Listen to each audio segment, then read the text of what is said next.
I read something the other day, and it said that once you discover and declare that you're something, automatically everything that you're not starts gravitating towards you. What that means to me is that you have to be resilient, you have to fight in order to achieve what you want to achieve in life. And ladies and gentlemen, on the backdrop of that, I think allow me to just quickly set the scene.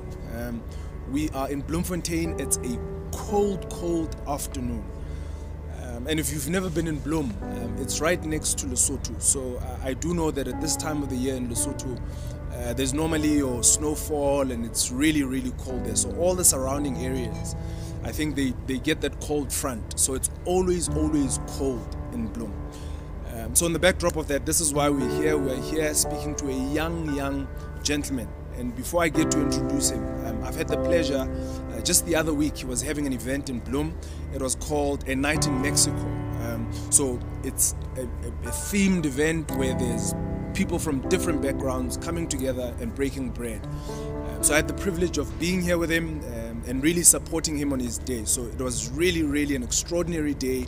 And I really enjoyed myself. And I said to myself, you know, I need to sit down with this gentleman and really have a conversation with him as to what, you know, propelled him to come up with this idea. What is the idea and what are his future plans with this idea? So this is why we're here speaking to him today. So he is a young chef that is really driving the scene in Bloem.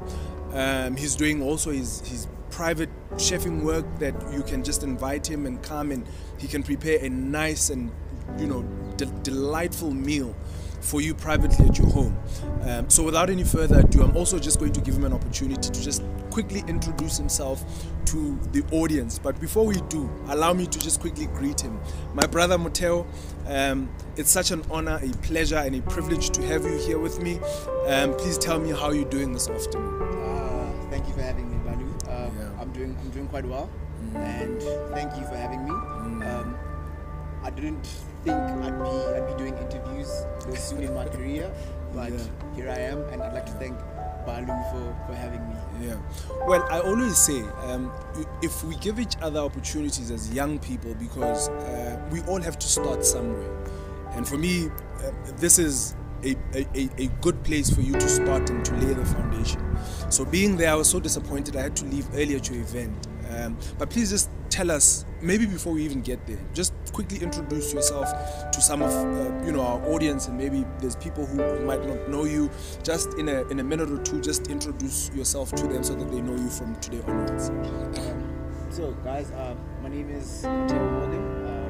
I am a chef, born and raised in Bloemfontein. I currently reside in Bloemfontein, and I offer services in private chefing rather, and every so often I host a long table, which is aimed at bringing people together over good food, drinks, good conversation, and as Balu has mentioned, I hosted one 2 weeks ago, and I would like to say that it went far better than one would have expected, and we're hoping to host a few more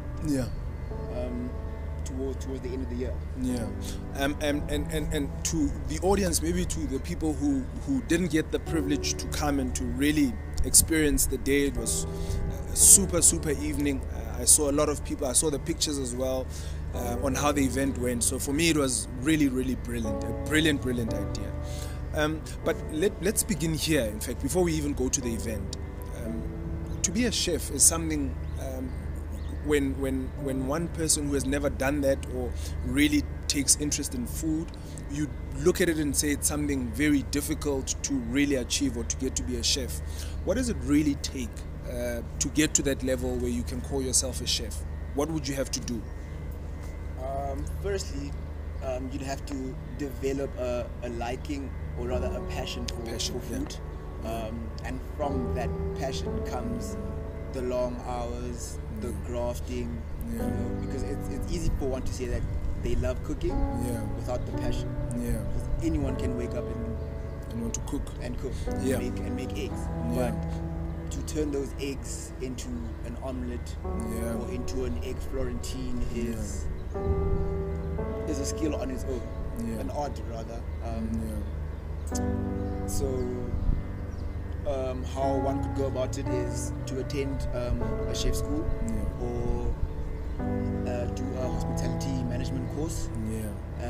It usually takes 2 to 3 years, and then from that you get sent across the country to do your in-service and to perfect your craft, as well as learning how the industry works.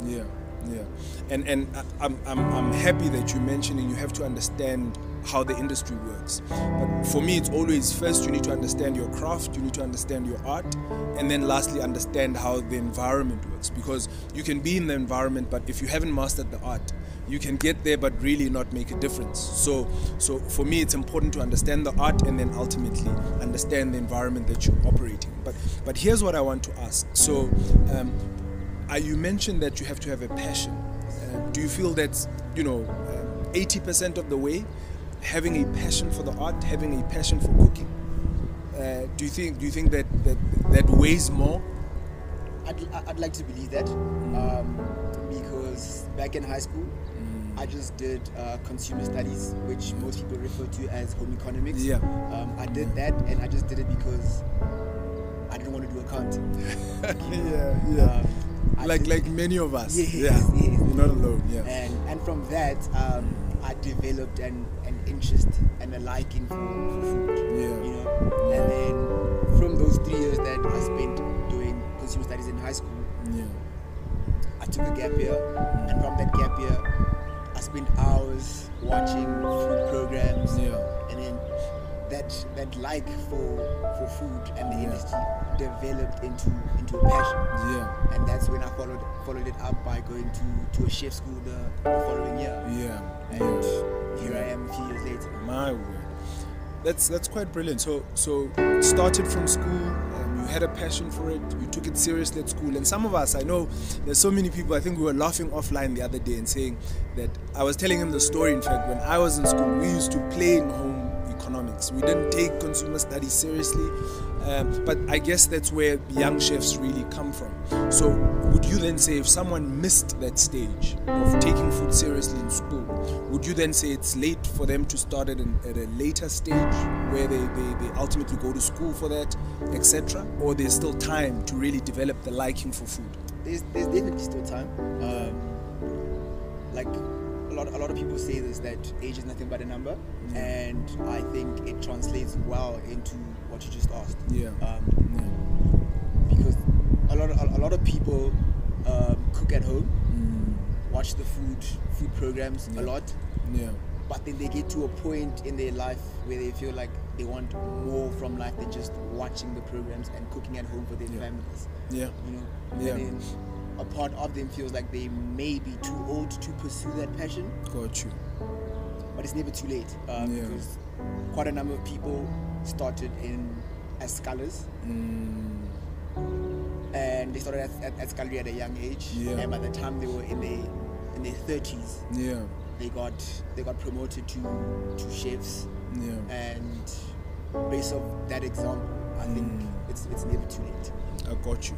So it's never too late. And for me, this is something that I live by as well. Whatever it is that you want to do in life, it's never too late. Because people experience difficulty somehow, they always want to, sort of push their insecurities and how difficult it was for them, and stop you in your dream and in your tracks. So it's important never to give up. It's never too late, and I'm happy that you mentioned that. But another pertinent question that I wanted to ask is there room for young people when we speak about the industry of food as a whole? Do you think that it's a vibrant environment for young kids to get into and to grow and to ultimately make a living from? Or do you feel that it's not at that level yet? Maybe in South Africa, one could argue that it's not at the level it needs to be at. But I grew up watching food programs and MasterChef as well as Chopped. They have programs where young children get to show off their skills, and then from that they grow year on year on, as well as recipe by recipe. Yeah. And then by the time they're in their teens or in their early 20s, they become world acclaimed. And you can see that the grafting started from a young age.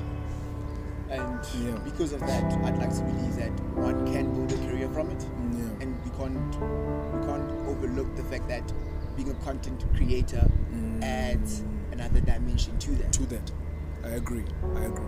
But let me use that now as a sort of a propeller to get to my next question, because when you look at Bloom in its entirety, I do think that the food scene is really missing that sort of that young finesse and that young touch.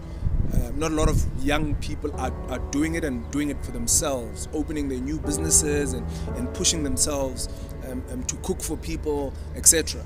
And those who don't necessarily get the support that is necessary. So in your view, or in your opinion, what do you think is really missing when you look at Bloom in its entirety in the food scene?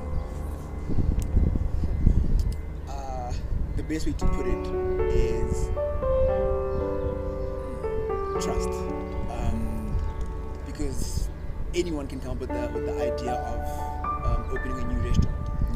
But as a consumer, do I trust that person enough to cook me, to cook a certain meal for me?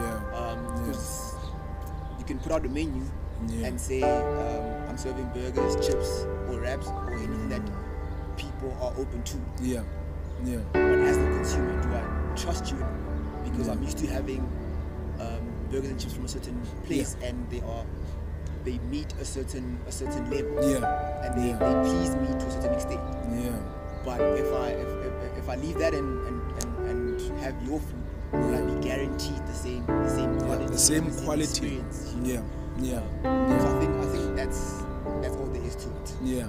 Really trust and trusting the people and trusting whoever is creating the food for you. That's something very important when you speak about trust, because I used to think that developing a product takes time. And once you put in the hours and really, putting it together to such an extent that people can come and enjoy it, there's a certain responsibility that you have as that producer or that person who put together that product. And if you put together a product that people are happy with, they can really trust you and come back. So doing it as a young chef on your own, and how has that experience been for you? Have you had a lot of failures on the way? What were some of the challenges that you've experienced? Some of the challenges I've experienced, definitely trust. Because I moved back to Bloom, I think about 3 years ago from Stellenbosch, and I wanted to try my hand at being a private chef. Got you. But the market in Bloom didn't allow for that at that time. So I'd go months without a gig, without work, and that's very frustrating, considering that I was used to working 16-hour shifts. Now I'm back home. I'm waiting on people to call me for gigs. And I think the other thing is finding the right equipment. It's easy to get a bowl that you can serve food in, but does the texture of the bowl, does it speak to you enough to prepare a certain meal, and for the meal to complement the bowl? So the other thing that I came across, I think, to be honest with you, I think that's mostly been my problem. Just challenge, just finding people to believe in what I'm bringing to the Bloom market. Your work.